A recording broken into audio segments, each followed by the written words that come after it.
Intro. Greetings, ladies and gents. Welcome to Flywheel, your number one source for everything Frax, DeFi, and everything in between. If you want to know what's going on in the world on chain, you come to the right place. This is DeFi Dave here with capital K, and we're here to help you harness the power of the Flywheel.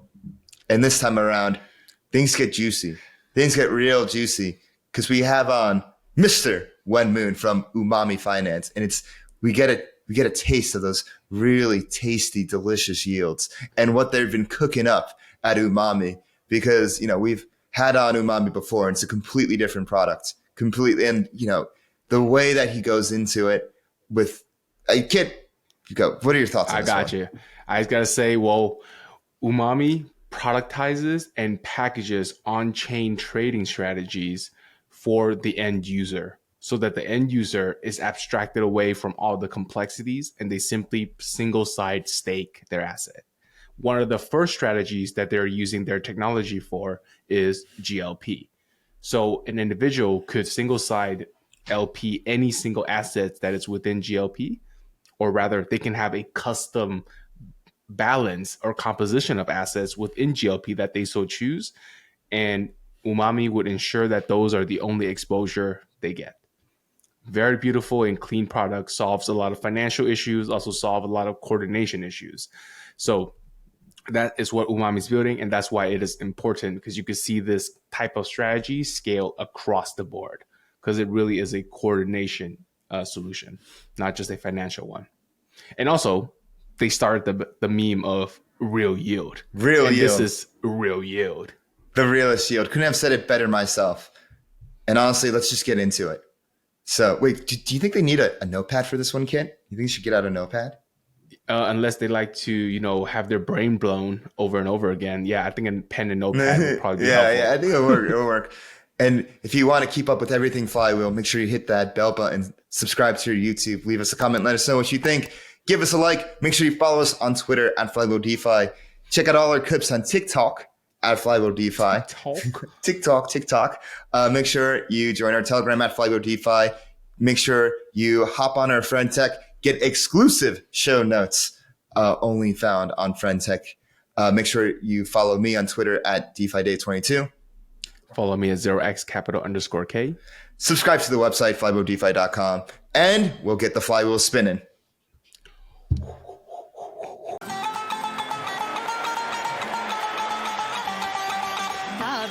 ਪਰਦੇਸੀ ਨੂੰ ਤੈਨੂੰ ਨਿਤ ਦਾ ਰੋਣਾ ਪੈ ਜਾਊਗਾ ਨਾਲ ਰੰਜੇਟੇ ਜੋਗੀ ਦੇ ਤੈਨੂੰ ਜੋਗਣ ਹੋਣਾ ਪੈ ਜਾਊਗਾ ਜੇ ਇਸ਼ਕ ਦੇ ਲਿਆ ਜ਼ਖਮਾਂ ਦੇ ਖੁਦ ਹੱਸ ਕੇ ਮੂੰਹ ਸੀ ਲਾਂਗੀ ਜੇ ਯਾਰ ਮੇਰਾ ਮੈਨੂੰ ਜ਼ਹਿਰ ਦੇ ਮੈਂ ਘਟ ਘਟ ਕਰਕੇ ਪੀ ਲਾਂਗੀ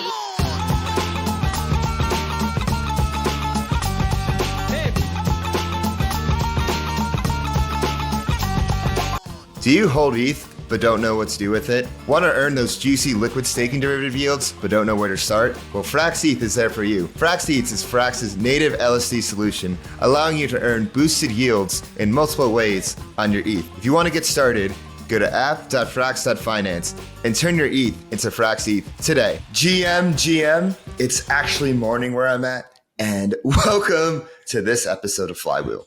I'm your host, DeFi Dave, here with capital K. And this time, I'm not asking WenMoon, I'm asking NowMoon, because WenMoon, because WenMoon is here on the pod with us, the Treasury Master himself, the Master of Coin. If this was Harry Potter, you know where he would be. WenMoon, thank you for joining us this time. We've been meaning to have this episode for a while. You have been recommended to us, I think, multiple times. Whenever we ask, hey, who should we have on the pod? People are like, WenMoon. So all I got to say is NowMoon. So thanks for coming on. Thanks for having me, boys. Finally, we made it happen, right? Finally, we made it. We made it. And we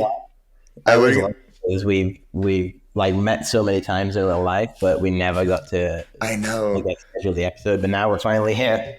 Dude, I've seen you all over the world. I think I can almost count more than one hand on how many cities I've seen you at all these conferences. It must be Denver, Paris, just recently Singapore. Mm-hmm. Yeah. Yeah. I mean, we've been all around the world together, I guess. Yeah. Yeah. I guess like starting off, like what were your thoughts on Singapore and Token 2049 and how it compared to other conferences? So yeah, I did both KBW for Korea and Singapore Token 2049. But I would say like Korea was like just comparatively more chill. But like Korea was normal, like it was a normal conference. I was already kind of tired by the end of it. Then you go to Singapore, and my God, in Singapore, literally the entire world was there, right? Oh my It literally God. felt it. You could not. I don't know if you guys had the same experience, but it was almost every time you walked on the street, you'd meet somebody that you knew, right? It was that crazy. There was like more. I feel like there was more crypto people than residents, almost. So Yeah, it for was real. Oh yeah. completely. Oh, But dude, yeah, yeah, there was like 280 side events alone, not to mention like the conference itself sold out. The city was packed. Dude, I met so many people from the US that like flew over. Like, I was like, oh, people are like, yeah, I came from New York. I was just like, wow, people like came all the way, like the other side of the world. And I think that goes to show like how much pull there is in Asia now and how much interest there is in Asia. And Kit, I think after the conference, what you said to me, like, you said that one word to describe it was practical. Like, how can we like use crypto and blockchain and DeFi in what we're building today? yeah. I mean, I think there were so many good conversations that came out of it. So many good connections, and especially like the VC money here. I mean, there now, I guess, in Singapore. I feel like I'm still there, but it's so crazy. So many different new fans that I got to speak with, and Yeah. yeah, it was just really an experience. But now I'm completely destroyed. I don't know about you guys. Yeah, dude. According to my jet lag, I'm still there, to be honest. Yeah, no. So Same. for me, I had a slightly different types of conversation. I didn't really talk so much with funds, but I spoke a lot with legacy financial institutions who are thinking of getting into the stablecoin space. And this is Wow. not just a meme, but they really are. They actually have already launched. Some of them have contracts deployed. Some of them have contracts already audited. So it's real. They are taking this super seriously. And also, it made me recognize how much education we need to do. A lot of my conversation, I thought I could have come in there and tell them, hey, you should be paired with Frax BP and we could do this, this, and this. And then they'll be like, what's a curve? And Oh I'm like, yeah. oh my goodness. I was like, holy Yeah. shit. I need to really Yeah. dial it back and educate. And that's what I found myself doing a Yeah. lot. And like This- yeah, go ahead, WenMoon. I mean, I was just gonna say, I think this was exactly the shaky. Like, this was the first time I kind of felt like, you know what? It's almost as if these guys don't know anything that we know in our kind of bubble. I feel like we're all in the kind of same bubble here, but you really have to kind of break it down from the bare bones for these guys. And at least for me, for a long time, it's almost been crypto is DeFi, right? I'm so ingrained into the DeFi side now. But these guys care about like gaming, NFTs, and especially right. gaming is the one that's like so crazy to me because in Korea especially, it's huge. Every other project you talk to on a random basis is a gaming project, and I don't know a single one. I've never heard of these.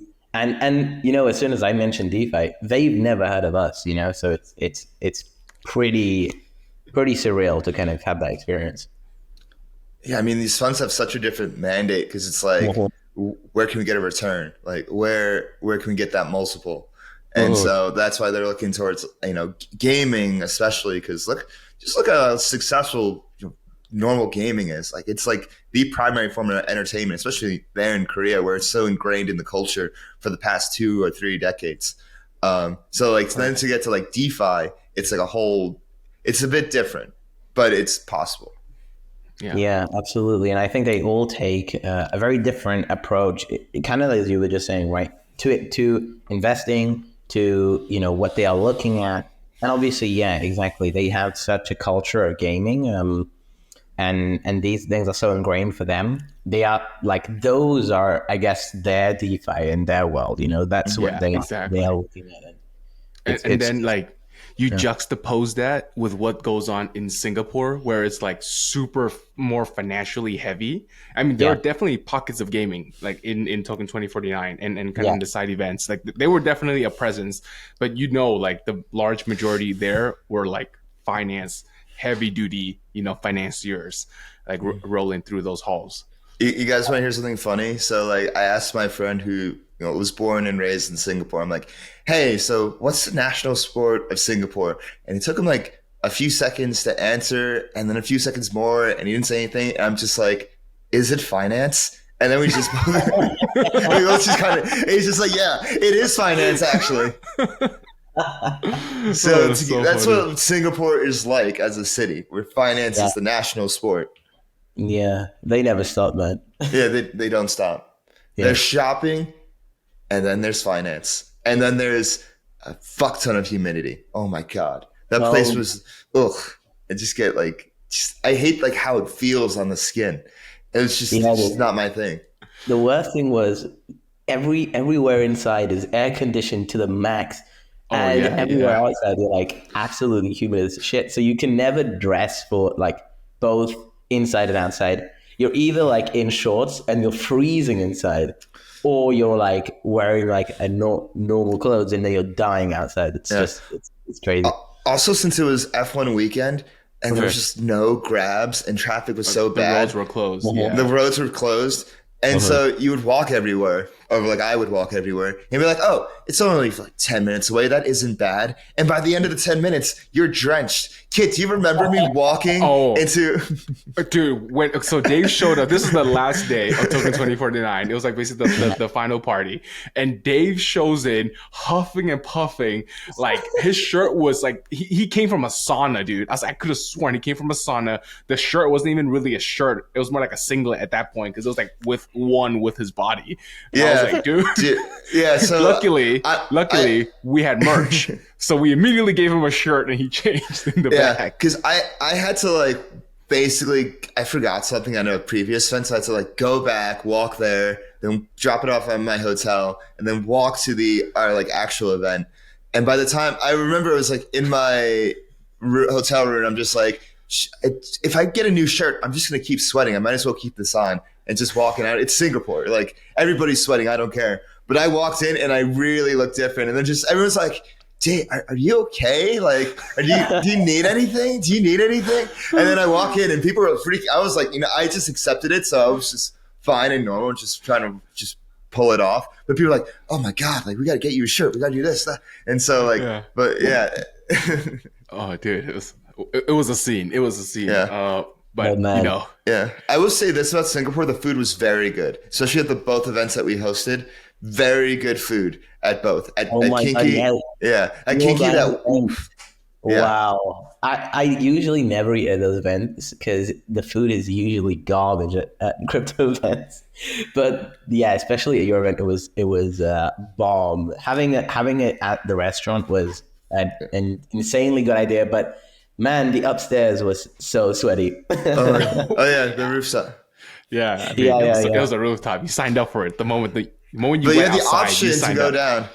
The option to go down. And we were going like up for 5 minutes, back down for like 30 minutes, then back up for another 5. That's right. And go up for the picks, and then you come back down. So just having that view and then looking down at the event that was below us, I think that was Annie Milker or something. That just felt so great. I was like, oh, this is so great. But yeah, Singapore was definitely a productive time. Lots of connections to be made that were made, and but happy that we're home and happy to get this conversation started. So I want to bring it back to the interview and get to know the Moon himself.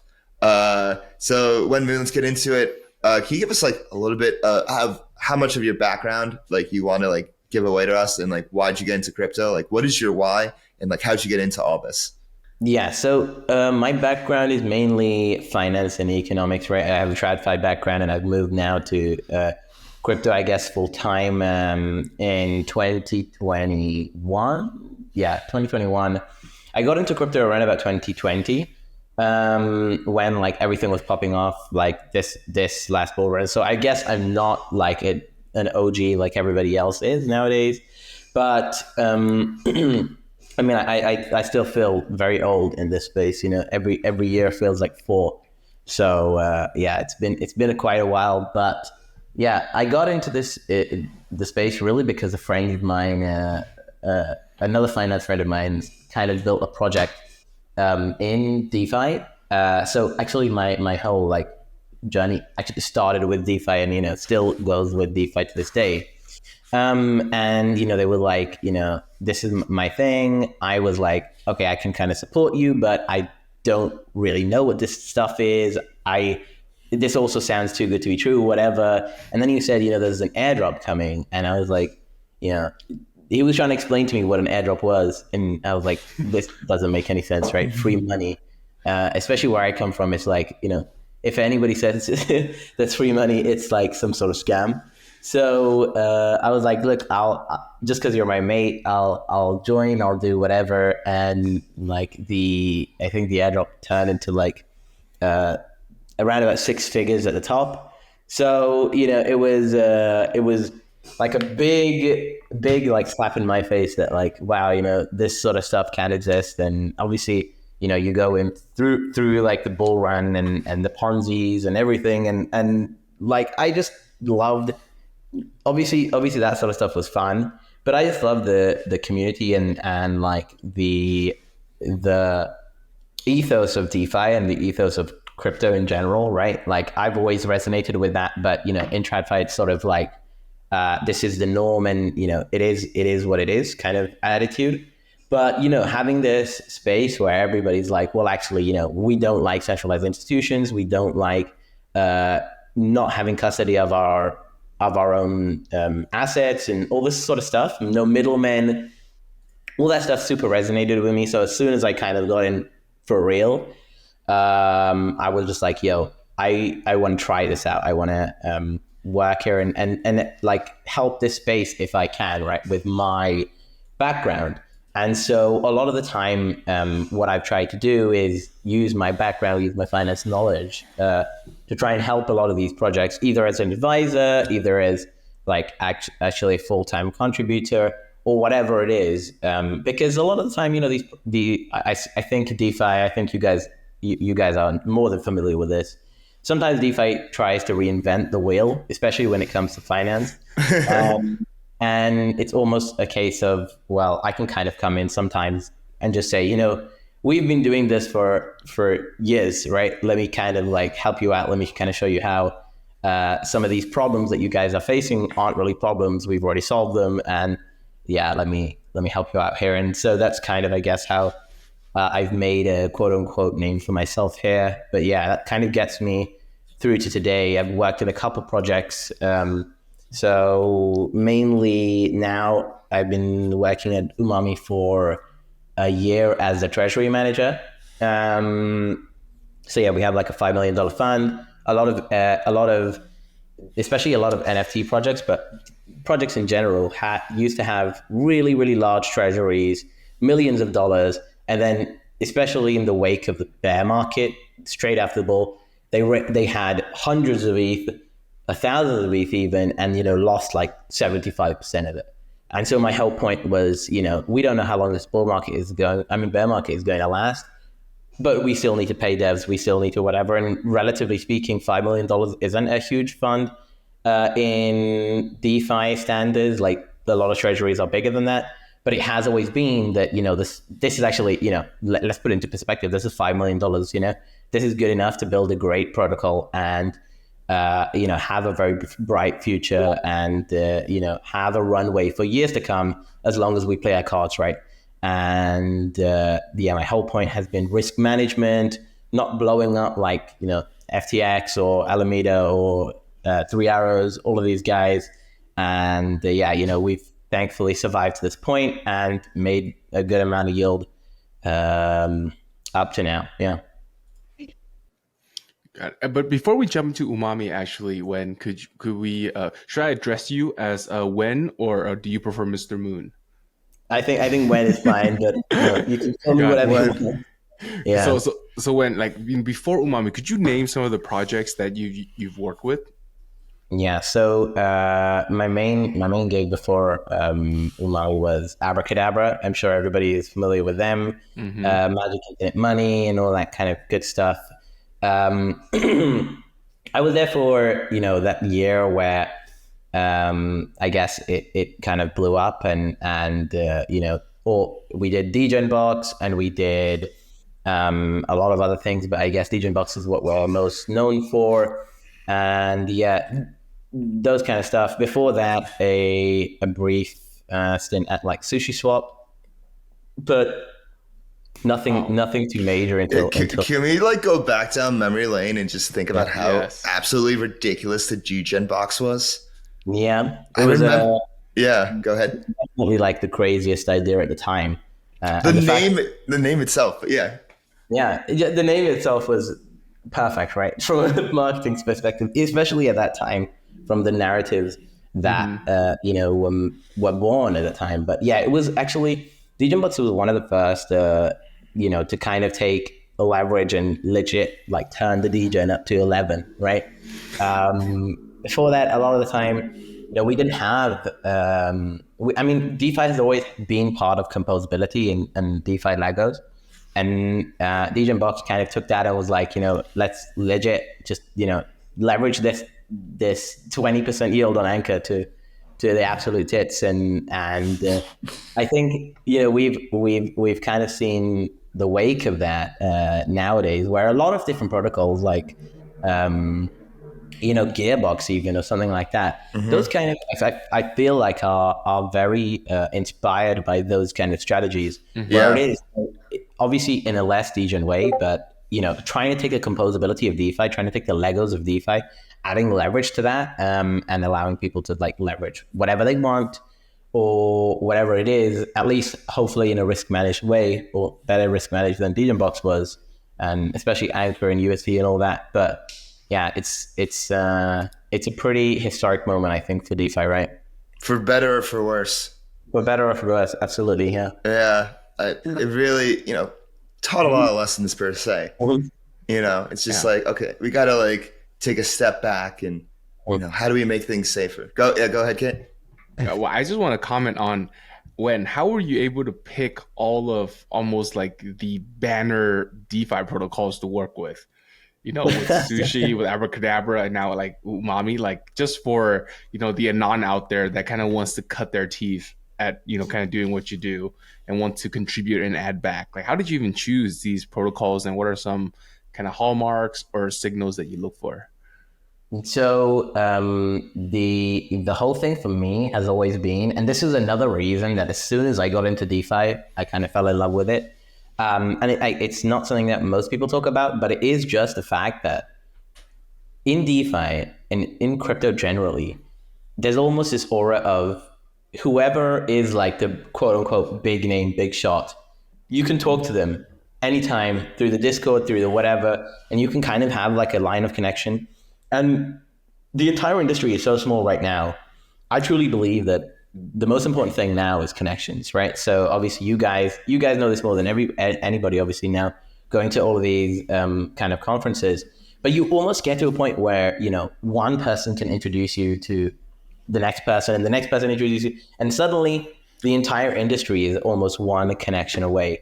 So for me, it's always been having these connections and knowing these people, but that's always come from like a genuine, not any like slimy, I guess, TradFi.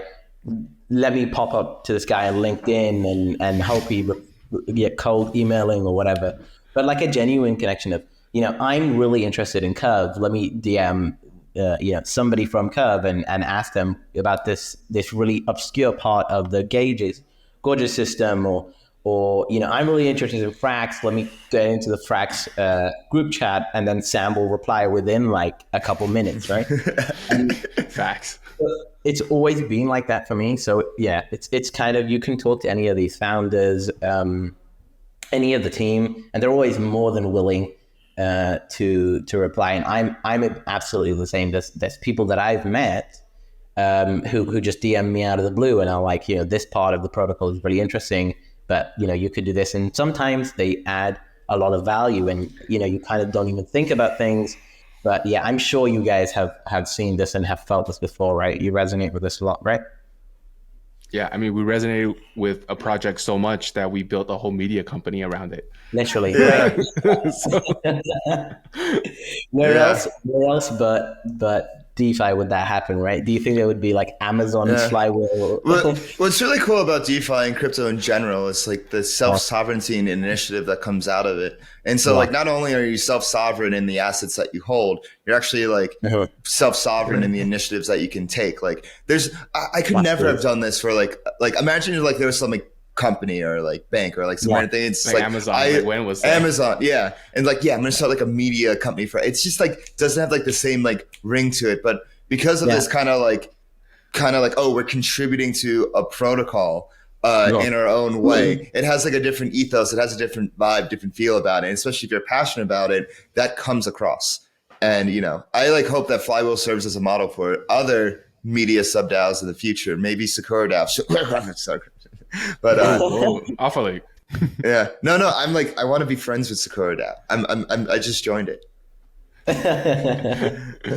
Facts. Yeah, Facts. but it's absolutely true. Like there's I mean, yeah, you guys are a great example of that, right? Like where else would anything like this exist? I think I mean, if you try and explain what you guys do to maybe your family, I'm sure they are like, what the hell? Like this. Okay, I mean, sure, but it's really like almost a weird sort of niche community that we guys are all in, where this sort of stuff does live, and you can speak to these people, and they aren't like, you know, dicks about you know, because you always imagine like especially someone that built kind of like Michael's a huge brain, but can I really just DM the guy, or can he really just reply to my messages? Is Jeff Bezos going to reply to my Discord DM? I don't think so, you know. Yeah. No, like I have a question for you guys because I what you're saying about trying to describe this to friends and family, you really can't. And so what do you guys say when people ask like, oh, what do you do? So usually what I say is like, oh, I work in fintech and I do media consulting. Just keep it as general as possible. Do you want to go first? Because mine is not a good first one, I think. Sure. Yeah. It depends on who's asking. If it's like family member, I keep it even shorter. I just say I'm a reporter. I'm a journalist. I keep it at that level. And then, you know, because it's the bear market right now, you know, I mentioned I'm just in finance. You know, that's kind of where I draw the line. Like I'm in finance for me. Yeah. Okay. That's exactly the same as me. I say I'm in finance. The stuff that I talk about is like enough of the finance sphere that it's fine. I do like if they really want to get into it, I do kind of say that I'm in crypto, but a lot of the time I feel like I'm not ready for some of the conversations that come out from there. So I usually I like to keep it like a lower level, right? Than having to explain, okay, so this is this and this is this, and sometimes some people that I know legit like introduce me to other people like this guy works in Bitcoin. Yeah, I'm just like, ugh. Okay, man. This guy works in Bitcoin. That's the first time I've heard that one. Oh, that's good. Oh, that's really good. Yeah, because obviously they don't really get it, and me explaining it, it's just going to take too long. So I'm like, okay, fine. Yeah, I work in Bitcoin. Oh, okay. I mean, well, let's tie it back down to where you are currently working now, which is Umami. And you said earlier that you are, you know, managing the treasury there. But could you walk us through a bit more, like literally, what is your day-to-day like as a treasury manager? Yeah, I mean, that's a really good question, right? But so mostly my role now, even though my title is obviously Treasury Manager, it mostly sits on the BD side. So I'm in calls most of the day, either with like, so right now we're looking for auditors for our next product. So that's some of the guys that we've been talking to, and obviously going to Token 2049 and all this kind of stuff. And making these connections either with VCs, either with different protocols to get integrations going, which I hope, you know, we're going to do soon. But like from a treasury management perspective, my whole thing, especially when like the treasury, I guess, like fell into my hands, there was a lot of shitcoins and a lot of positions that took a lot of effort to manage. And my whole thing was like, look, this at the end of the day, this is a multi-sig. We want to keep this, and generally, a lot of the times, the thing that is simplest is usually the best. So we keep the management as much as possible quite low. Right now, the thing that we manage most actively from the Treasury is actually the liquidity positions. So we have the $5 million Treasury, and that also includes like protocol and liquidity, which is another thing that I've been a huge proponent for, being huge in pushing. We have these like V3 LPs, which obviously, some of them go out of range, some of them go in range at whatever times. Maybe we have to collect fees, whatever it is. But I'm, managing where do we put the ranges, where are we willing to buy the token, where are we willing to exit the token or allow people to buy, and what does the slippage, essentially trying to like draw the entire curve as we want it to be. And that's like the main part of it for now. And then the other side is just always looking at new opportunities that we have, and like doing the due diligence on them from a BD perspective as well as from a treasury perspective. The most important thing, as I always try and emphasize, for me especially, is risk management. And protocols just tend not to do that kind of work properly. So we're always making sure that we know the team properly, we've done the proper due diligence on the contracts, whatever it is. But even from a finance perspective, we understand what is the protocol doing and where are the risks that lie with that protocol, and in the tail risk, what happens, what could we lose, whatever, all these kind of things we're looking at, and that's mostly what I do day to day. Yeah. That tees off to my next question pretty well. What are the risks associated with Umami? What were the issues in the first iteration? Because I remember you guys launched and it was like, we got to go roll it back. And like, how'd you overcome those risks? And like, what's kind of your risk protocol right now? Okay, great. Before you hop into that, let's talk about what is Umami and why what you guys are building is important. I was about to say we're kind of jumping ahead, but yes, I think let's like get that question out. Yeah. Good point. So Umami right now, what we do is essentially providing a sort of market making strategy to anybody that wants to deposit any asset, but we try to keep your exposure profile in the deposit asset of your choosing, right? That's the current strategy, but from a general level, what Umami tries to do is take these sort of more quantitative or more difficult strategies to do for an average investor, put them on chain, put them transparent, and allow anybody to be able to like participate in that specific strategy, whether it be like a basis trade or whatever it is. Put them on chain, let them do that with an exposure profile or a risk profile that's very low, right? So our whole thing is trying to provide the highest beta from an investment point of view, right? The highest Sharpe ratio. So like very low risk, but high yield compared to that risk that you're taking with these strategies. And in terms of exposures, we try to keep you as simple as possible. But the last thing is really what we're trying to do is not just do things on chain for the sake of doing them on chain. And this kind of ingrains into the entirety of what we built and my ethos to building. A lot of the time, I think DeFi says, let's just put XYZ on chain. And then you're like, okay, but why are we doing this on chain? Why, it works perfectly in TradFi. It works perfectly as it currently is. Why should this be on chain? And the answer is almost, well, because the chain is good, right? But, that's not really a sufficient answer for, I think, most people, and it isn't going to be a sufficient answer forever. So the whole point for us is how do we make sure that we're actually using the technology that it is the chain to get a better outcome for everybody? And I can explain that with the strategy, right? So the current strategy, essentially, it's very simple. All it does is it farms GLP with whatever deposit asset you put. What's GLP? Okay. That's a good question. So GLP is GMX's. So GMX is a platform. GMX has GLP, which is essentially the counterparty to all the trades on GMX. It earns the trading fees that they pay. It earns the trader P&L. So if traders lose, GLP wins money, but the other way around as well. All that kind of stuff happens with this like magic thing called GLP. The problem with GLP, though, is that it's a sort of basket of assets, but the basket is constantly changing.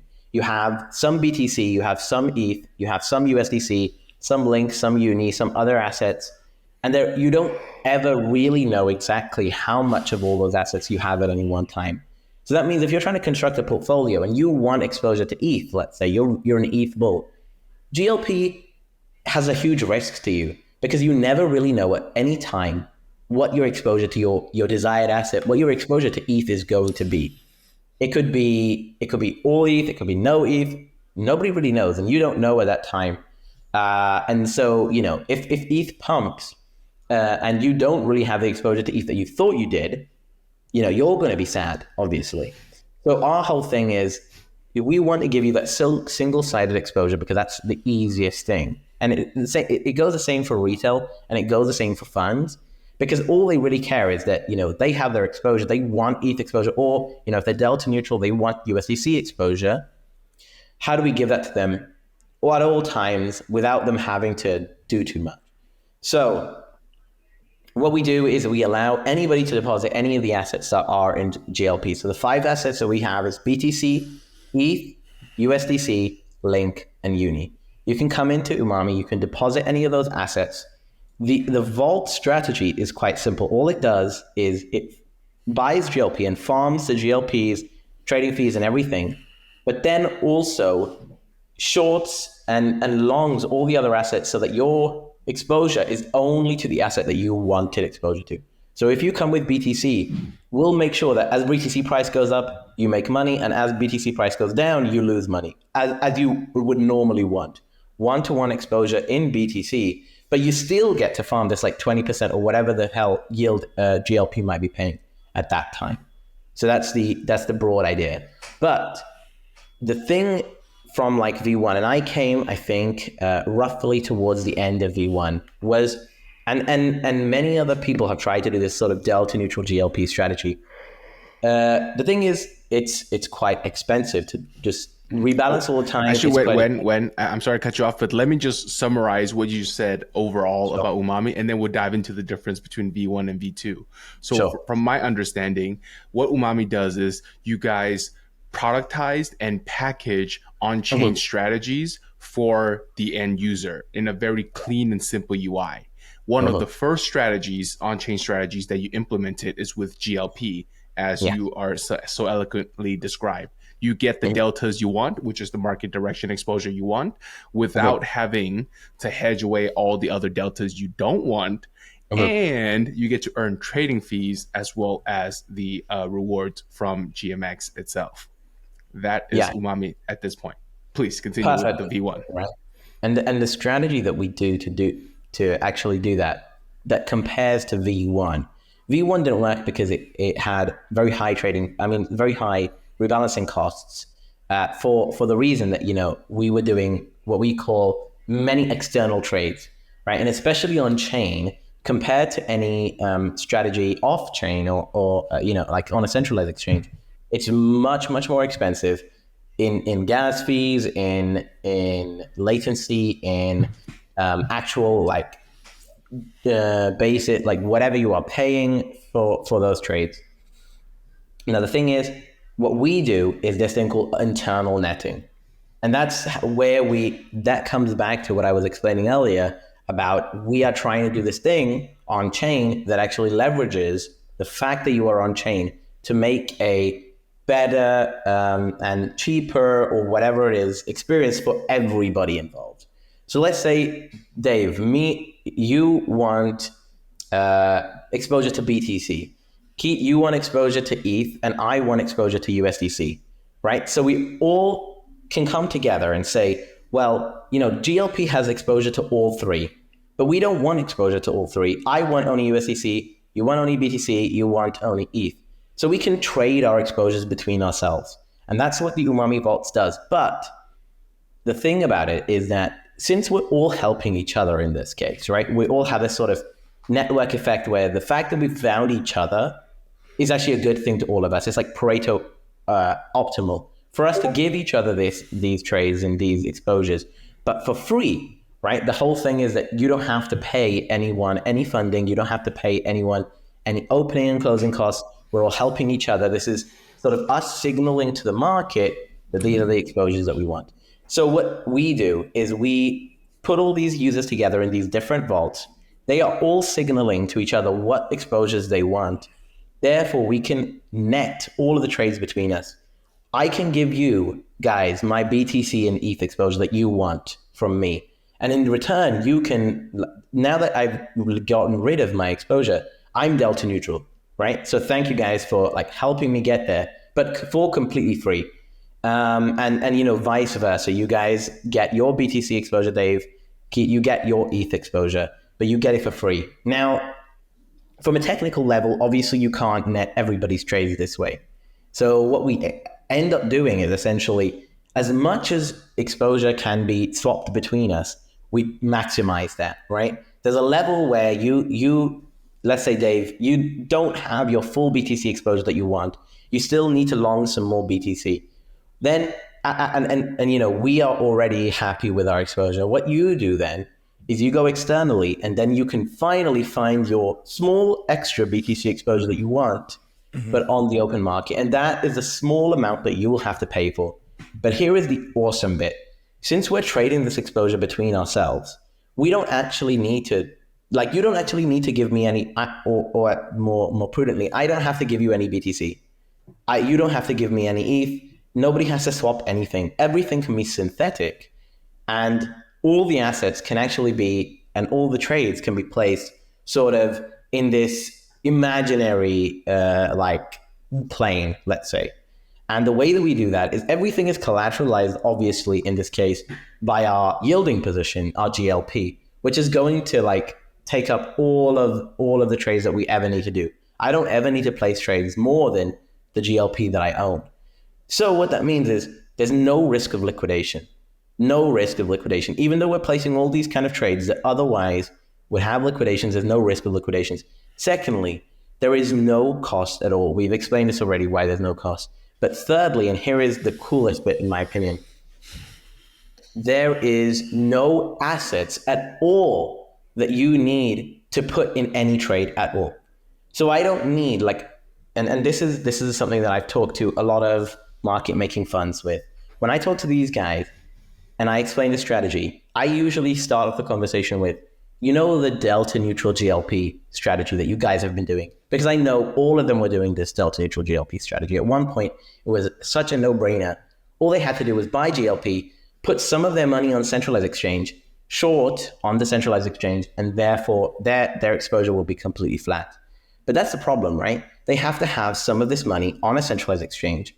They have to place these trades all the time. They have to rebalance all the time. It's costing them a lot of money. It's costing them a lot of time.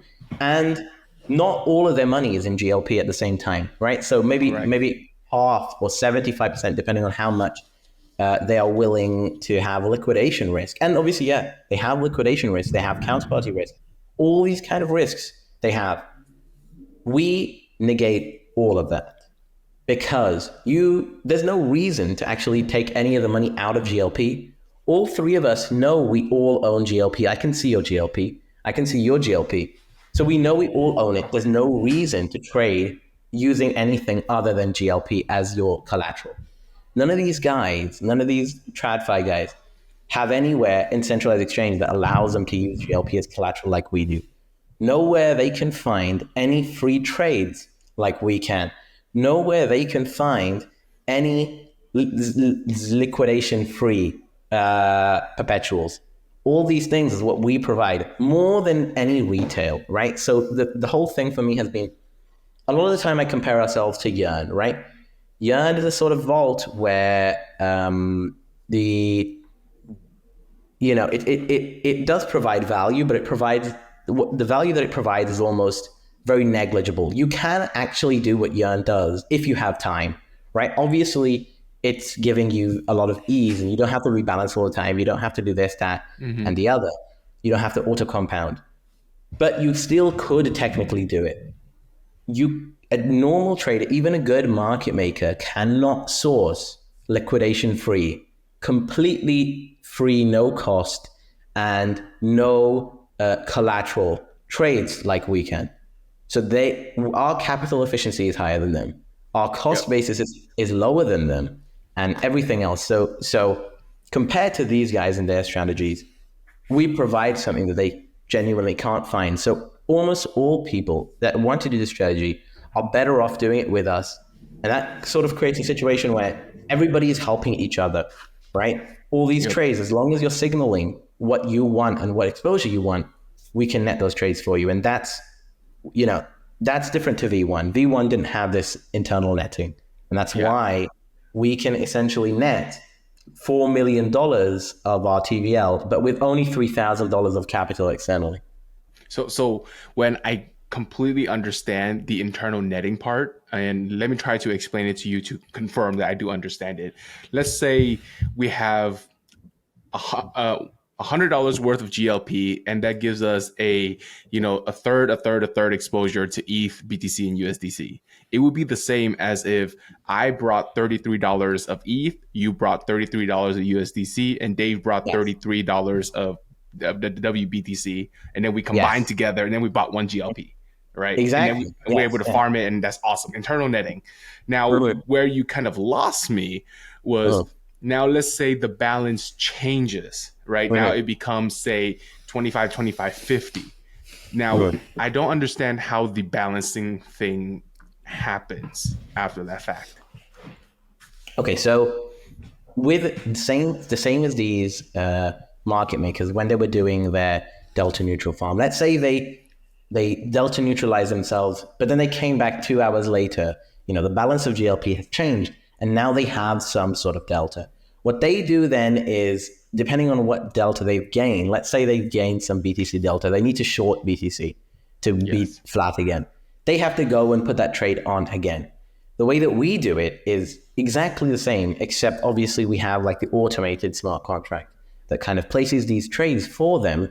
And in the case of us coming with 33, 33, 33, making one GLP, and it all being a third, but then it changing, we might have the same sort of exposure, different exposure, sorry, and we will have to place a trade externally. And that's the whole point, right? So once we've netted internally, once we are all flat, we don't pretend that we live in an ideal world, right? The whole point is there are some strategies that might do the same thing that we do, but they kind of presume that, life is always perfect. The GLP weights are always perfect. There's no reason to place any external trades. That's obviously not true. So we go and find those trades externally, and we have a sort of perp engine that, like even a perp aggregator that we've built, that essentially means that when we have exposure, the vault will realize that.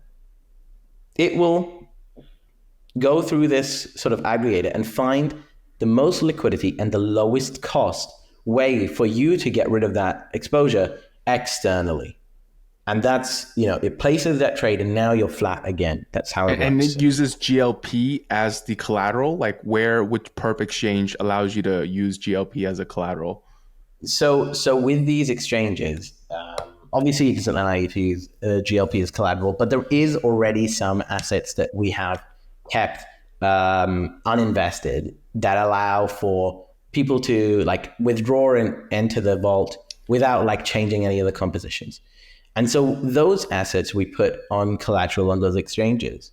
And some actually we're even in contact with that will soon hopefully be allowing us to use our GLP as collateral. But it is something that's a little bit further off. But yes, for now, what we essentially do is place those trades as any normal market maker would, except the market maker is placing the entirety of their trades this way. We are placing a very small minority of our trades this way. And so if I look at the Umami website right now, you have $4 million in the entire vault, but only 40,000 of that $4 million is being placed inside these trades as collateral. That's the way that I kind of explain it. Does that make sense? Yeah, I'm looking at it myself right now. There's 3.9 million in TVL across all the vaults. 3.2 million are assets in GLP, and then you have $40,000 of assets in hedges. That's correct. Yes. Okay, and then that $40,000 is what you said that is being used to make sure the balance is perfect. Because, like I said, the balance may have changed, and you need to take some assets to hedge it out, and that's what that 40K is. So you're basically using 40K, which is 1%, to hedge about $3.2 million worth of assets. Yes, yeah.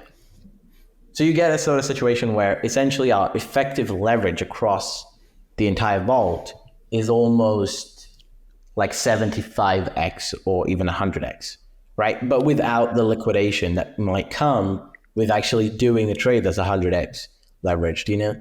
Because if the trade moves against you, well, your underlying, because it's in the GLP, would be back in the right delta, and you won't be under. Is that kind of the way? Well, in this case, actually, since the trades are placed internally, those trades are already netted, right? The $40,000 isn't actually used to net $4 million. The $40,000 is probably used to net 150K or something like that. So it has a very low leverage constraint. The rest of it is actually just being netted. I'm just saying from an overall perspective. I get it now. Your leverage, your effective leverage, thanks to the fact that we have this internal netting mechanism, is probably in the 75x or something along those lines. Yeah. I get it now. Cool. Dave, any questions on your end? If you've just been kind of soaking it all in. Yeah, no, it seems like to me that Umami is this, internal accounting machine.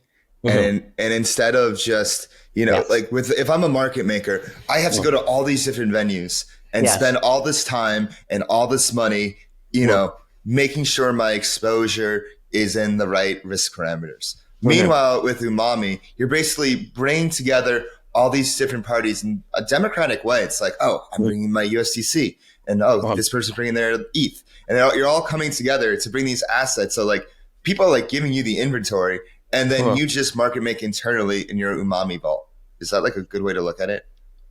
I think you've put it kind of perfectly, especially with the fact that you said it's sort of an accounting mechanism, right? Essentially, the way that I explain it to somebody that comes from TradFi is essentially all that we have is all of these positions and all of the desired trades that we want, and we have a sort of book that we look at and we say this person wants to place this trade, this person wants to place this trade, but we don't have to place everybody's trades externally. We don't have to place them all. We can say, wait a second, two of our users right now, we can pair against each other almost, and the rest of the trades we can place externally, and that makes sure that you, at the same time, while having this sort of capital efficient, liquidation-free, cost-free trades, your entire book is at all times perfectly hedged. It's no like Fugazi where you're pretending it's hedged and it isn't actually anything like that. Even if you don't get any deposits into one of the vaults, the vault will realize that. The vault will say, well, actually, there's nowhere for me to internally net any USDC because there's no USDC deposits. I can internally net all the rest, but we have to go and get the exposure from that we don't have externally and make sure that we are flat. That's the way that I explain it. Yeah. And so just for the audience listening, when Wen told me this in Singapore, it automatically clicked in my mind that what Umami solved was not just a financial problem, but more so just a coordination problem.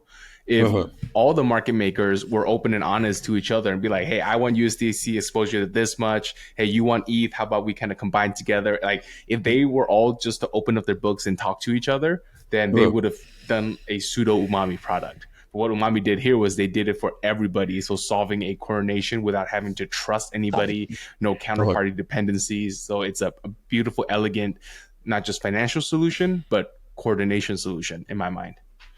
Yeah, and especially on the counterparty risk thing, right? This is where you can leverage the power of the blockchain. Because in a real world, even if they did do this, right? Even if these parties did come together, you always have, wait a second, if Goldman Sachs is trading with JP Morgan, wait a second. What if one of us defaults, or what if one of us doesn't keep our end of the bargain? But with the vault, with the fact that this is a real smart contract, that can never happen, right? The vault will always make sure that everybody is completely flat before you're allowed to take your money back and whatever, right? There is no longer any counterparty dependencies, no longer any counterparty risk. Cool. So you guys are right now integrated with GMX and GLP. What are your thoughts on GMX V2 and how that's going to be integrated with Umami? Perfect question, and I think a perfect time to ask it as well. So right now, obviously GMX V2 has come out, and it's really, really interesting technology. A nice upgrade, especially from the traders' side of GMX itself, essentially. But there are some problems with it, and the main problem right now is that liquidity provision is much more difficult on GMX V2. It's more difficult to really understand where are you LPing. It's difficult to understand what is your risk profile. It's more difficult to understand, why you're not getting like the yield that you want. And that's where I guess again, a vault product like Umami's would work perfectly, right? The problem with right now on GMX V2 is one LP may be earning 30%, one may be earning 20%, and maybe you want to move between them, but you can't, right? And this is a sort of yearn style problem where we can actually solve this, right? And we, on top of everything else that we do, on top of the internal netting, on top of all these other things, you can also have this part where, wait a second, this market is earning slightly higher APR. Let's move to this market. And it's in a way that is helping GLP, GMX itself, because GMX needs to make sure that, if there's a lot of trading activity on a certain market, why do we not have liquidity on that market? Why are liquidity providers not moving? And we know, and we've seen for many years now, liquidity providers are very lazy. They usually end up putting their money where they put it and then going to sleep and never moving it again. And it doesn't matter if trading volume goes. It doesn't matter if trading volume goes to zero, right? They are just sitting there waiting for one trader to come. But with Umami Vaults, we can make sure that is no longer a problem. It's better for users. It's better for GMX. And that's why the next product that we're already under construction is to do with V2. And that's going to be coming very soon. Any hints? Give us like a little tidbits of alpha for the people that made it this far in the interview. I think they've deserved it. Okay, so we are still, there is some sort of technical different. Let me explain it like this. The way that we've built the V1 isn't like, oh my God, it has to use GLP. The whole point was, it's taken us a long time to build this. Let's make sure this is composable for any yield derivative that we want people to have exposure to, but in their desired exposure profile. So with GLP, it's sort of like we built the vault and then we put the block that is GLP on top. All we have to do now is take GLP out and put GMX V2 in that same yield component. Obviously, there's some technical differences between V1 and V2, which is why it's not exactly immediately as simple. So, the devs are just making sure, because there is some sort of like asynchronous style to the way that V2 is. And I mean, I'm already kind of out of my area. I'm not a dev. So, this is definitely a question to ask devs about, like, what exactly is different. But those kind of things is what we're looking at right now. We're talking to Chainlink a lot to get this stuff built. And then, soon we'll be hopefully in the auditing process. But yeah, it shouldn't take too long that these vaults will be out. I'm not going to give any timeline or anything right now, because it was ready for it. It always ends up, you never really know. But I do think we'll be able to give a timeline quite soon. So it really isn't, it isn't too far away. And that's my whole thing about this, right? We want to basically conquer any yield instrument and give you your exposure in single sided, because there's so many. Let me say it like this: a long time ago in DeFi, back when I started, single sided exposure was more than enough to give you all the yield you could have ever wanted. There was a time where you could earn 100,000% APR with one single sided exposure of one single asset, right? But that time has definitely changed, right? A lot of the best yield that you get in DeFi now comes with this exposure, that exposure, and you never really know what the hell you are touching, and what even are you holding at the moment. We try and abstract all of that, give you back to basics, understand user-friendly exposure. And the final thing I'll say as well is what I mean by that is that there's a ton of things that we can kind of expand this to, not just GLP, not just GMX V2, and there are some more things down the line that I'm hoping to kind of address. But yeah, for now, V2 is our main priority, and it's from that kind of perspective. Okay, got it. All right, enough of this self-patting and really hoorah great stuff. I want to get into the skeletons in the closet. I'm going to ask about, the 4-letter word, and let's talk about risk. Okay. Let's talk about come risk. Back around. Yes. 40 minutes. Good thing we get that 40 minutes of context and information. That was a great deep dive. Thank you so much for WenMoon. Yeah. But Kit's right. We got to go in the closet and see what is hiding. In the floorboards. What is in here? And, we have to ask this because we have to be objective, and we got to give the audience, some people use us as one of their primary DD sources.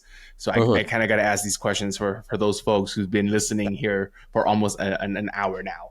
So first question, what are the risks? But before that, I have a random question about why is the TVL 3.9 mil, but assets in GLP 3.2 mil? That's about 20% just not put into work. Yeah, that's a great question. So the way that I'll answer this is just explain essentially what the strategy tries to.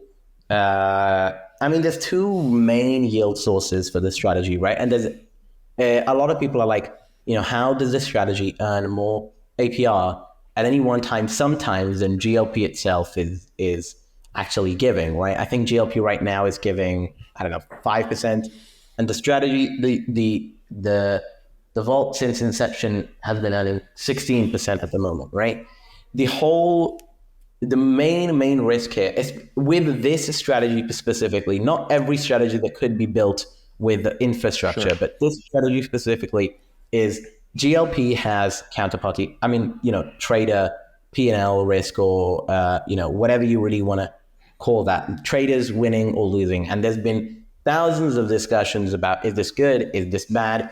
We've done back testing for over a year before the vaults were live, and the vaults have been live now for 5 months with actual real money, almost 5 months. So it's like, we've done copious amounts of back testing with this and really figuring out, should we hedge trader P&L? Should we keep it? Now, the whole thing is, remember, when you hedge something more volatile, the costs go up, right? And that would be the same for us. Our costs would go up, but would it be worth it? Would it be worth to take away the trader P&L risk? Our whole thing right now is that it wouldn't be worth it. It would be better to keep the trader P&L, and that's what we've done with these vaults. And that's something that you really need to understand, that when you come with our vaults, same with when you come with to GLP, you are assuming, or you are taking the other side of the net trades of traders, right? So if traders are long 60 million but short 30 million, traders are net long 30. You therefore are net short 30 million on the entire of the GLP basket, and then maybe you're a couple percentage points short overall. All of that is to say that that's something that you really need to think about. And the way that I kind of frame this as perfectly as I can, in terms of, is this a good thing or is this a bad thing, is if you look at stats.gmx, right? I think that's the site name. If you look at stats.gmx, it shows you the traders' cumulative losses or their gains for the entire for the entire 2 years that it's been out. And you can see that the line goes down really hard, the line comes up really hard. it's a bit crazy. But if you go and look at the absolute cumulative worst trader performance, and then look at the absolute cumulative best trader performance. So essentially, the longest and best run that traders ever won overall. How much did they win? I think. If you give me 1 second, I can even pull up the figures here. No, okay, I don't have the figures, but you can. I do implore you, go and check this out yourself. I think they win maybe 30 million or whatever it is over that time. That entire stretch, and this is literally peak to trough, the best time the traders ever had. How much they win? They won like 30 million. But in that same exact period, if you look at the exact same days, they paid something like 50, 60, 70 million in fees. So overall, the entire strategy, if you look at the entire strategy, GLP still won, right? Because they made so much fees that it covered their P&L loss. Their P&L loss, right? And so the entire strategy is revolved around essentially your edge on the strategy is having this P&L loss, right? This loss that comes from the P&L is your edge, and the entire strategy is trying to be as even without the trader P&L loss, even without whatever, it still wants to be positive. It still wants to be in the same vein as that exact example I gave. Even if the traders won, we want to make sure that you're still positive. We want you not to lose money, right? Like that's the entire point of this. So at least over a long time frame. The reason that we have only 3.2 million in GLP right now is because the way that the netting works is that the more you net, the lower your fees, right? And that kind of depends on the TVL distribution that we have in the vaults. If you look at the vaults right now, all of the vaults are completely capped apart from USDC. Yes. So right now, the algorithm basically says to us that to keep your costs low enough that your edge is always there, or at least like most likely to be there. This is how much of the assets we want to have invested. And essentially, if the GLP APR goes higher, let's say GLP APR was 20%, it would make more sense to invest absolutely everything into GLP because you have that 20% edge. And then on top of that, you might win or lose some thanks to trader P&L. But since GLP APR has been low for a while, it makes more sense to keep some uninvested and then not have that as harsh of a risk. And instead keep your edge essentially. Does that kind of make sense? So you're effectively telling me if the USDC vault had been filled up, which it takes about another 800K or so from what it looks like, then that amount of other assets would also be deployed into GLP. Because then now you have basically that 700K that is missing a partner, which is the USDC to come in to pair with it to be in GLP. Yeah. Exactly. It's for all of the other vaults. All of the other vaults have these sort of assets that we've decided not to invest at this point. And when they do find a counterparty, we know this is completely free. Their edge is only GLP yield. We could invest everybody's money. So that's again why the entire strategy revolves around this sort of everybody helps each other. And if GLP APR increases again, it'll make more sense to keep investing more. The other thing you can take more risks because you have more fees coming in to offset that risk. Okay, absolutely. Understood. Yeah, perfectly put. Yes, exactly. Understood. And then following up to that, 700K now, I imagine you're not just letting it sit idle, right? You're kind of farming it out to some money markets or some more of the liquid, single-sided stuff out there. So right now the 700K is either in the collateral side of the hedges, or we want to keep your exposure profile as low as possible, right? And the whole thing is the more kind of, let's say, capital efficiency you add. I think Aave is a good example of being like semi quote unquote risk free, but it is always a problem. Like, should I put my money in sentiment? I mean, somebody might say that's a good idea, but somebody else might say it's a bad idea. And then sentiment might get hacked, blah, blah, blah. So we do, the entire point is every additional protocol obviously adds additional risks. We want to keep your risk profile as low as possible. And the worst thing for us would be, obviously, imagine like these extra assets that we have. We lose them because of a hack on a protocol that the entire strategy is working fine, but this like extra quote unquote capital efficiency. It doesn't make a whole lot of sense. But if you look at the strategy APR overall, does it make sense right now? 16% is what we're paying. Maybe that would juice it up by a couple more percentage points. Even actually maybe one at most, really, because it's a small portion. Only a portion, yeah. 20%, right? So if you earn 5%, you'd only earn 1. You need to look for something that's earning 20% in order for you to get 4. Yeah, I get it. Exactly. Yeah. Again, it's all about risk management. We try to keep the risks as low as possible. We're not trying to earn you 100,000% APY. We're trying to earn you 16% or whatever it is, but as low risk as possible. Yeah. And the 700K is not locked, right? The users who deposited the excess WETH could effectively just take it and go somewhere else and wait until the cap is increased, right? Absolutely. Yeah, exactly. And actually, the final thing I'll say is this is a great point about like liquid versus sort of locked. And a lot of the funds that we talk to, sometimes you talk to these guys and you explain to them, oh yeah, and then you can take your money out at any time. And they're like, wait, what? It's almost a foreign concept to these funds that, you can, there isn't like, these guys, a week minimum is like the lowest thing. They are used to like writing a letter to me personally and me allowing them on Monday morning to take their money out, right? Or a month is usually what they're used to. So completely liquid is almost a foreign concept to them. One thing we've added to the vault as a sort of incentive, even again, it's all about signaling, right? With the exposure profile, the whole thing is I want to signal that I want delta neutral. You want to signal that you want BTC, and we can then have this sort of positive sum trade. The same goes for your length of your deposit. We have the ability, even though the entire strategy is completely liquid, we have the ability that if you want, you can commit your deposit with us for 14 days, I think 15 days or 14 days, something like that. And we can give you a slight boost to your APR. The way that we do boost that is essentially the entire strategy earns whatever APR it earns. We take a small percentage of that and give it only to the locked deposits. Right. So let's say you're earning 20%. We might take 1 or 2% of those and give it only to the people who lock.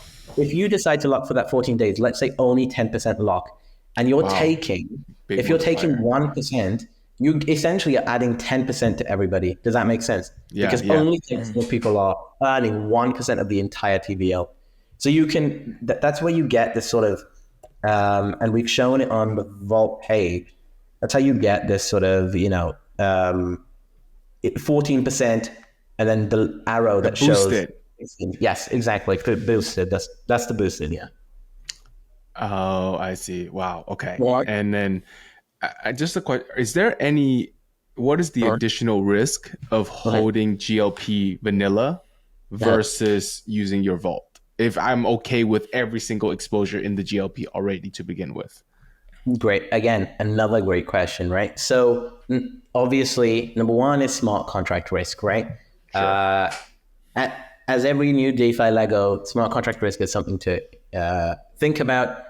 Thankfully, obviously, we've been audited because that's something very important to us. Then audited twice by Zokyo, and even I just met those guys.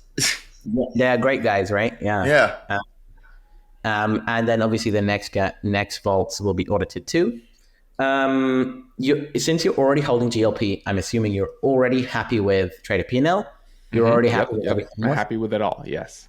All of that stuff is no real risk to you. The only other thing I could say is, since you also are placing some trades externally. So since you are already okay with Trader P&L, the only other thing is that since we are placing trades externally, that's something that you need to consider. So if we're placing a trade in Aave as like a spot hedge, you need to consider what is the risk that comes with Aave or whatever. Right now, we only have the integration of GMX itself And are they, obviously, from a trading perspective, if you're already LPing GLP, I'm assuming you're okay with the risk of GMX.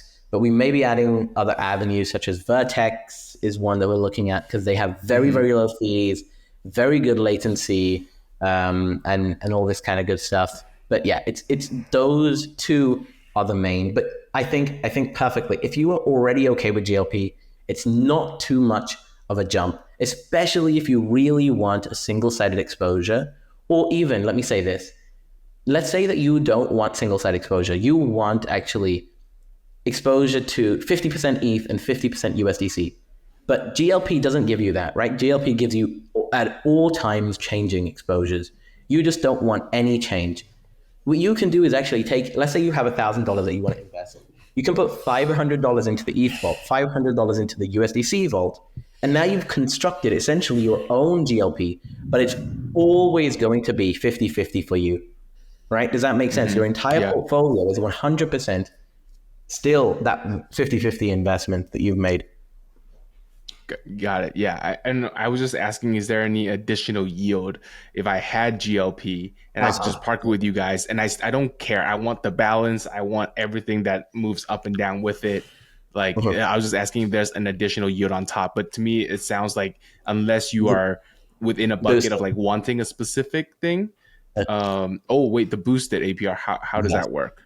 Yeah, so that's a point where I guess it kind of depends on, whenever you're coming in, but there is obviously a chance that, the fact that people are not boosting gives you a boost to your AP if you are obviously willing to boost. You can get a boost. GLP doesn't have this kind of boosting incentivization, doesn't have anything along those lines.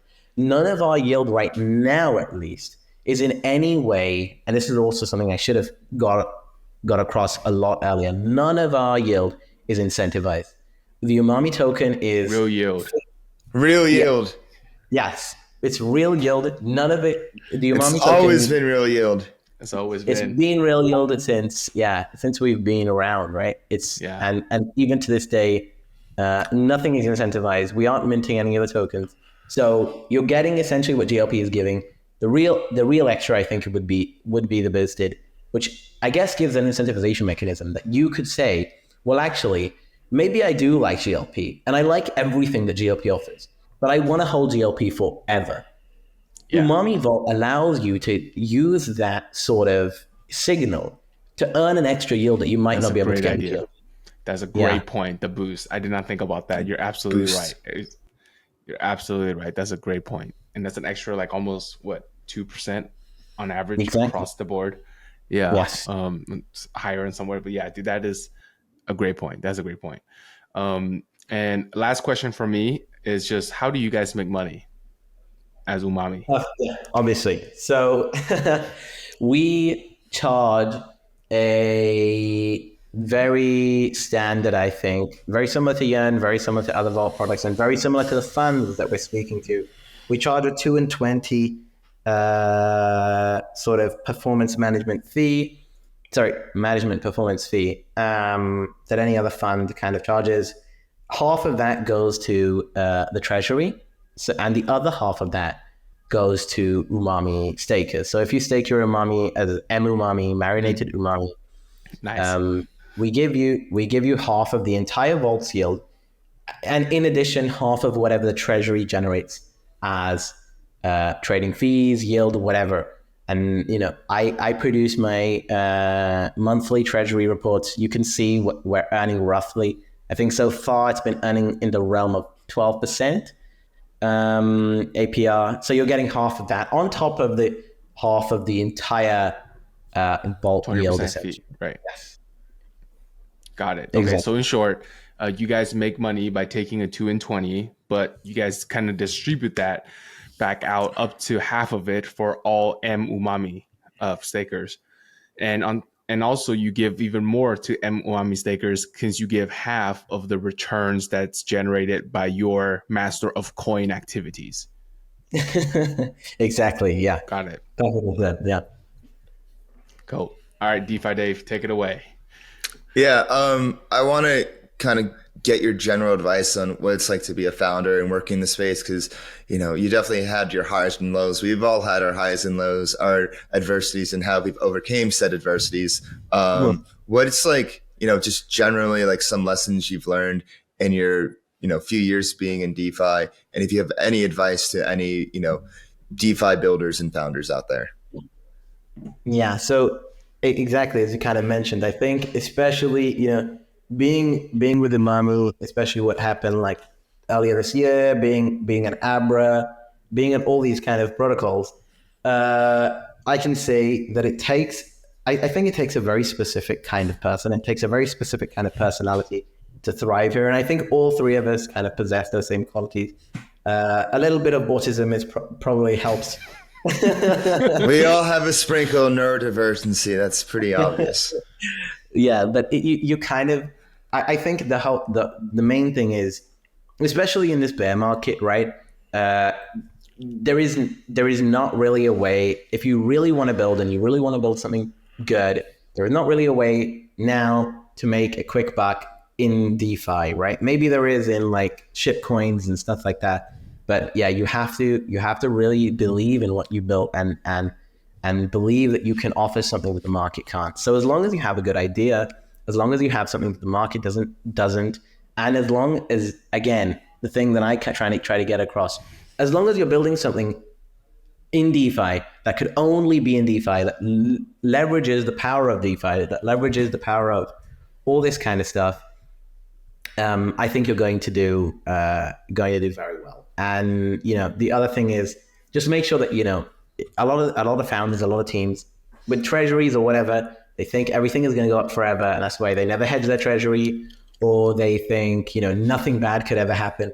But almost every month now, I feel we have some sort of catastrophic, destructive event, you know, once in a lifetime event, like Michael almost getting liquidated, or SBF happening, or this, that, all these kind of things that like will keep you up at night for maybe a week straight. Mm-hmm. So, you know, you've got to come into this knowing what you're in store for, essentially, is what I think. Yeah.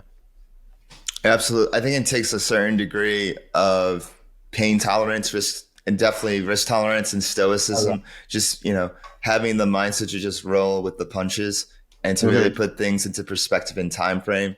You know, at times things can feel like the end of the world, but you know what? You can like work through them, walk through. No, you know, shit happens. Shit will always be happening. It just depends on like what level of shit you're in. If you're in like deep shit, or just like, you know, at the Earth's core kind shallow of shit. Shallow shit. Yeah.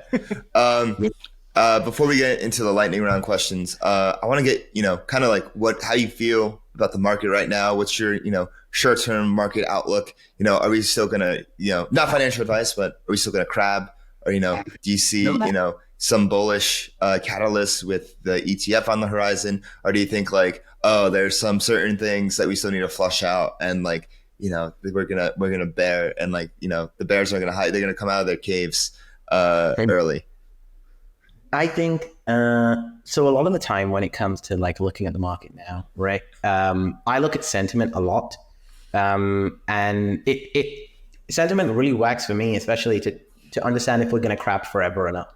And usually, if you see like almost half of everybody, you know, I feel like sometimes you can go on crypto Twitter.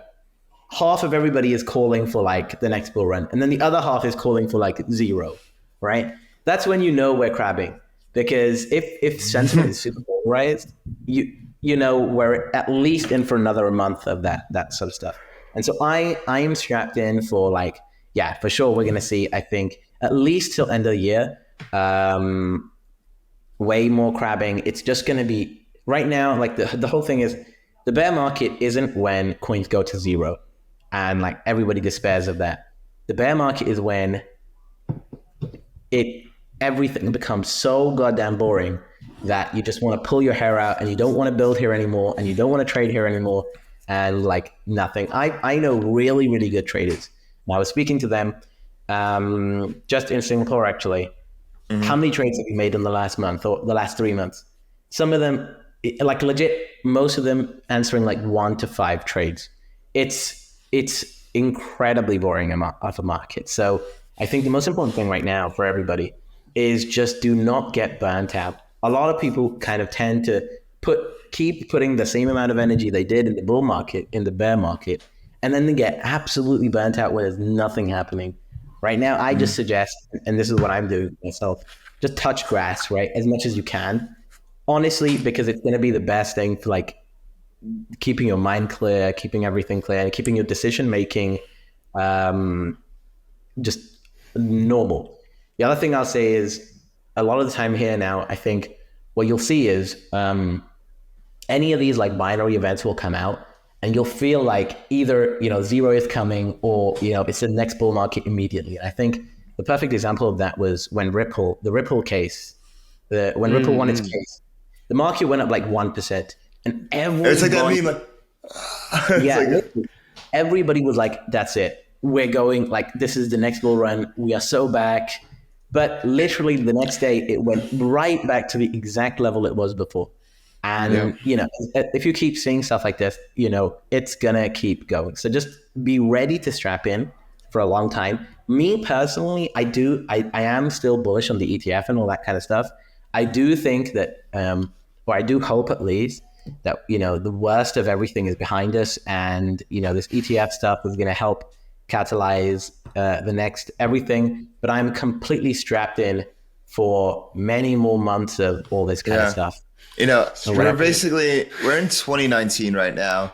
And if you've been around, you notice that. And if you haven't been around, this is like your first bear, so you just don't know. But it's like basically it's 2019 vibes, but like honestly, just like way more active. It was. I think it's different, dude. No. I mean, like it's 2019 in terms of market conditions, but in terms of like sentiment and action, like way different. Like there was no such thing as strength. There was no such thing as anything on chain in 2019. There was no DeFi.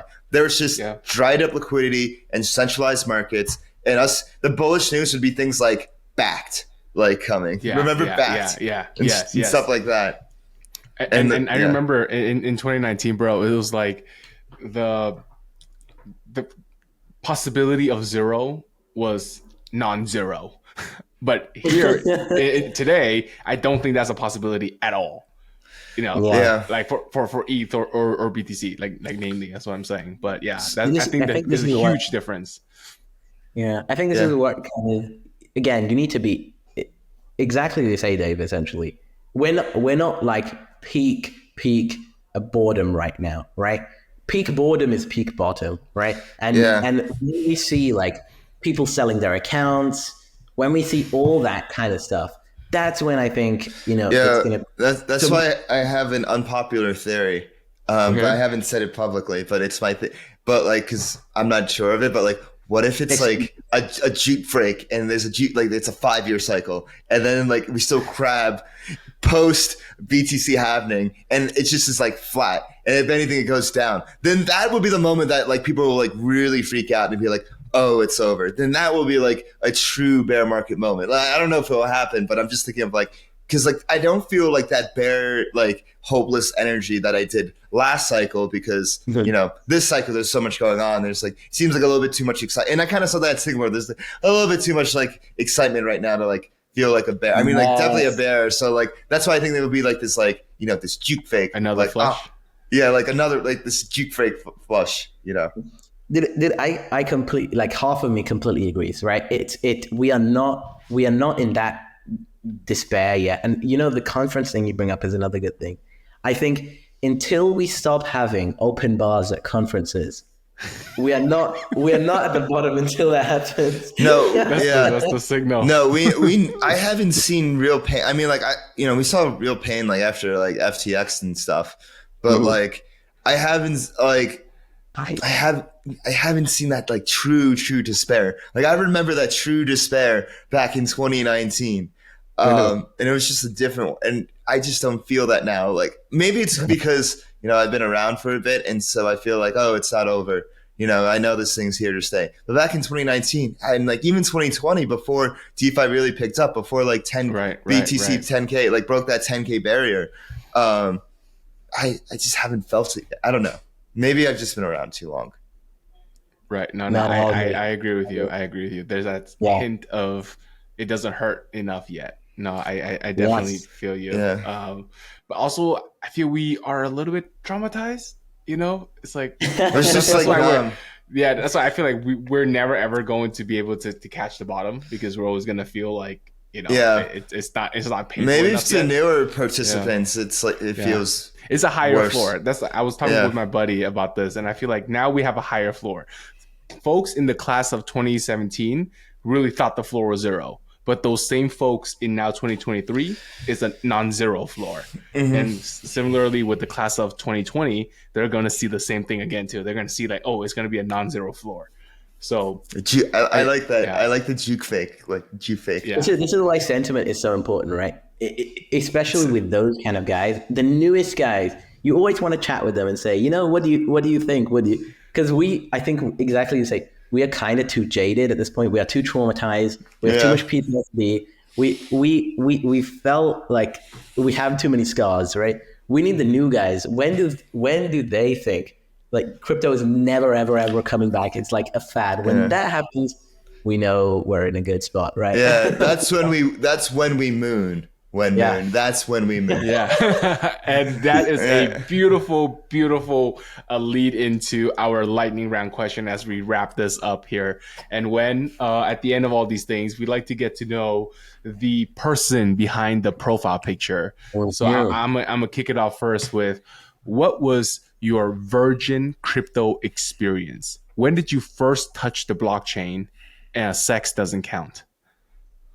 So in terms of chain, it's hilarious, right? Because I feel like I'm the only one. I don't know. Actually, let me ask you guys quickly. What was the first chain you guys touched? Oh, that's actually a great question. The first thing I did like on chain, I was in the Tezos ICO. God. That was the first ever thing I'll never forget because I couldn't deposit my Coinbase in my bank account. I went to some Bitcoin ATM at some coffee shop in Brentwood. I put cash in the Bitcoin ATM and sent it to like my Coinbase, or like sent it either to my Coinbase account or to like the Tezos ICO, and did it in BTC. And that was the first thing I ever did on chain. Tezos ICO, July 2017. Wow. Mine wasn't as exciting. I basically OTC'd some BTC for cash, and then I believe I used part of that OTC for some ICO, but I forgot which one. But that was mine. And I think the first DeFi protocol I used was Synthetics. Oh, really? Wow. Yeah, Okay, back so in 20. for me, it was the first chain I ever touched wasn't ETH, wasn't BTC. It was Phantom of all chains. Okay. Flash the shirt, Dave. Flash the shirt. Exactly. There's my boy. So yeah, it was actually Phantom, and the only reason was to claim that airdrop. Right before that point, I was exclusively trading on Binance, and then I was like, okay, fine, I have to download this thing called Binance. Okay, whatever, fine, I'll do it. And I deposited like 3 FTM onto my Phantom wallet. Then got that airdrop, and then like the first thing I did with it in terms of DeFi was I LP'd it on SushiSwap, and I was like, I legit spent so long researching like what the hell is LPing, dude. Because nobody was putting it in like TradFi perspective either. There was no one going, LPing is like options. Like everybody is calling LPing like options now, which makes it a lot easier for me. But back in those days, I was like, what the fuck is impermanent loss, dude? So yeah, that was my very first experience. Yeah. Damn, you went balls deep. Okay, props. Second question: what is your favorite touch grass off chain activity, hobbies and interests? Okay, so from touch grass perspective, it's like I like to play golf now. I'm trying to get TradFi you. Yeah, it's on brand. Yeah. I feel like you can almost guess my entire personality from like just the fact that I like finance. I'm just but the other thing obviously is, along with my anime this is like not touch grass, but along with my anime profile picture, I am like a big weeb. I like to watch anime and all that kind of stuff, all that kind of good stuff. So yeah, that's the other thing. Props to man, me too. Nice. Yes. Yeah. What's some advice you'd give to your younger self? That's a very deep question. I think the advice I'd give to myself is just, you know, just to talk, like, I think, okay, this is perfect for me, especially when I was getting into TradFi. And I mentioned this earlier. One of the biggest things was, especially to get your foot in the door, you know, talk to people, connect with people, do this. And I especially just thought it was so slimy. And I almost hated TradFi at the time because, especially of that part, like I hated emailing people. I hated asking for, let's go for a coffee and all this kind of stuff. I just, Coffee it chats. was, yes, it was so slimy to me and I just hated it. But especially in DeFi and even now with TradFi, I'm obviously fine with it. But it is just like, please make as many connections as you possibly can. Connect with everybody. You never know who will like change your life at some point, and it's happened to me a ton of times. So yeah, like just talking to good people. At the end of the day, even if nothing comes out of it, as long you're here to have like you're not here to like you don't live to work, you work to live, right? And the entire thing is you want to have fun while you're doing it. And I think for me especially, meeting people and whatever is like a huge part of that. So that's what I would say. Cool. And my final question, and then Dave's going to sign us out with his final, but if you weren't in finance and weren't in tech, what would your professional career path be? Okay, so I wasn't in finance as well. That's kind of hard because like I've always been a finance nerd. Dig deep, basically. bro. Dig deep. So, but the thing I'll say is, surprisingly enough, especially when I was like studying economics, the thing that I really liked about it was like game theory and stuff. And after that, I kind of got really quite deep into like psychology and stuff. And I still love that kind of stuff to this day. So for me, if I could, I know psychology is a really difficult subject and really difficult industry to kind of get into, get your foot in, but I would love to be a psychologist. It would be just so awesome, just to diagnose people and all that kind of fun stuff. But yeah, it's interesting. Like you're talking about market sentiment a lot. I'm not surprised you gave that answer at all. Yeah, it's all about sentiment. It's all about like trader psychology, right? And even when we're trying to call the bottom, right? It's about like, when is the max capitulation? It's all psychology, right? When are people in despair? And then it all comes down to that. And then WenMoon. When despair, WenMoon. Oh man, I guess the whole joke about my name is that even though I'm like, anytime anybody reads my name, you're constantly asking the question. But I guess the answer is nobody really knows. But I hope that it is soon. TM. That's the answer I can get. Yeah, I concur. And as the final question to this awesome interview, who would you want to see next on Flywheel? Who would you recommend as a guest? This one is easy, and I was actually looking through your guys' catalog earlier to see if you have interviewed, and I cannot believe you haven't yet. But who I would say is Corey Kaplan. Do you know?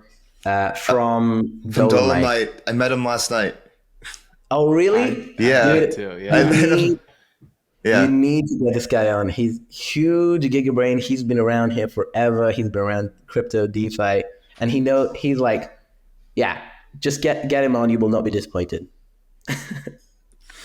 Understood. Okay. We take right. these. We have a lot of weight with these. Honestly, this is my favorite question I ask at the end of every interview, because it's just so easy to source other people. Yeah. I'm telling you guys, when you get him on, I'm gonna wait for your like DM being like, dude, this was like the best interview we've done. Yeah.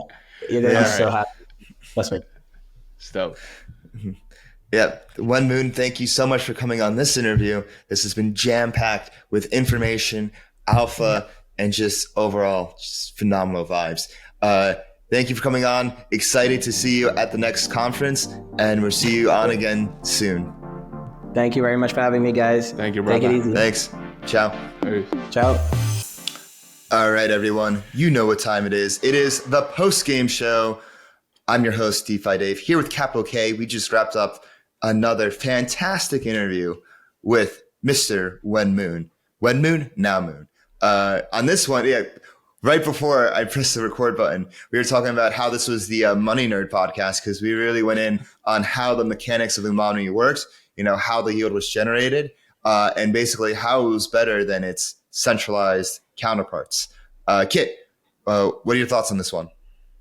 I thought this was kind of like my perfect ideal structure of a podcast, where we got a bit of background on the guest, and then we have great details, lengthy discussions, risk analysis, and the whole shebang for the product. And then we ended it with like a nice advice and general market kind of vibe check. I think this is a perfect structure. I kind of want to adopt this for all kind of guests moving forward. Yeah.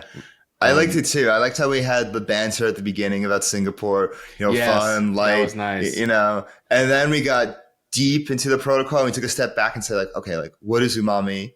And then we got into like how it worked in its current version. And then I liked how we got into GMXV2 a little bit, because I feel like they had a pretty quiet launch.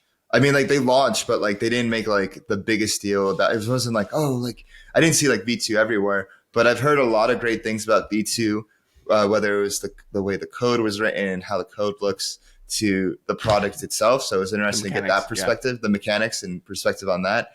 I think the most memorable part for me for the interview was there was like probably a 20 minute section where you guys were going off about how it worked. And I was just sitting there silently absorbing all the information.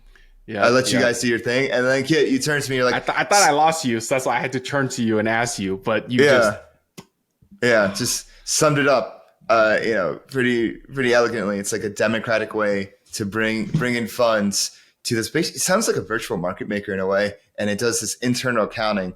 So instead of it's really cool, because this is what DeFi is about: is building better than TradFi, using the tools at our disposal. And God bless WenMoon, because he turned it around. He turned it around. Like, I think we couldn't really get into that, but he single-handedly saved Umami. It turned it around. And he's basically, the way that he was able to not only turn around, from that initial situation, but, build like a product that's better than TradFi. It's incredibly impressive. And I was going to say, like, his background in TradFi, and then becoming DeFi native as well, and meshing those two worlds, that's a very rare skill to have. Mm-hmm. And he can just, the man can cook. The man can cook. Yeah. And additionally, from all of that, he's just a genuine good person. Oh yeah. Right. And I think that is key, and that really came across, and especially in his like advice to like founders to kind of just, or rather how he shared his story of how he just kind of got involved, and he was encouraging people to just, get out there and get in touch and DM and just like really be proactive. And now is the perfect time to do so, much better than the bull market. So I thought those are like really good advice too. Yeah, honestly, that's what you got. Like, as a participant in the space in crypto, you have to be in the bear. You can't take like a few months off and check out. That's the mistake that a lot of people do. And then they come back and they're like, oh, it's the bull. And like, that's when you know it's the bull, when all the people that checked out like come back in a wave and just like, oh, good to see you again. And I see it. I've seen it. I'm just going to see it again. Maybe we'll see it after the juke fake. Dude, I hope you're wrong, because if that happens, I think I'm gonna have an OnlyFans page. You guys can sub me. You guys can sub me on there. Do you have friend tech? I do have friend tech. You do? But I guess yeah, I do. Oh, I have an damn, account. I gotta get your key. Yeah, it's super cheap right now. I'm not on it actively enough. Anyways, we'll talk about the friend tech stuff, but I want to talk a bit more about WenMoon, because normally when I ask, this is usually off camera, when I ask founder these hard questions, or the builders these hard questions about risk or like fees, like just in my opinion, very simple questions. They always dance around it. But WenMoon just attacked it directly and gave it very clearly. And I really appreciate that. I appreciate the honesty. I appreciate the brevity. It was really good to hear founders be able to talk about their product, like the bad side of their product. Can you say, like, what did WenMoon say specifically that he went like heads first into answering it, as opposed to founders like dancing around it? Like, it'll be like, how come you didn't deploy all of the capital? Or like, how come the capital, you remember about 700K or so of the TVL is actually not put into use. And if I were, part of another founder, I would probably be like, well, we're evaluating other avenues so that we can maximize 100% of the capital and, really try to say that capital is indeed put to use. But WenMoon outright just said, it's really not, because the users want what they want and they don't want extra exposure. And we're not here to add on extra exposure. Full stop, period. And I was like, okay, fair. Got it. Very fair, very fair. And it's not locked either, so the user could take it out and do whatever they want. Yeah, that's I really like that answer. Yeah, it's always liquid. Yes, and how they made money was the second question. And he also said 2 and 20, right? He was very clear with what that structure is, which I appreciate. A lot of people kind of dance around how they make money because sometimes they don't. They don't. Anyways, yeah. So that's what I appreciate it a lot from him. Do you have any other big takeaways from the interview? I think the biggest takeaway is that if don't fade a product just because their V1 or their initial traction was bad. Don't fade it. And if someone else like us put another spotlight on it, be open-minded and take a look at it again. Grade it on its merits today, not its history in the past.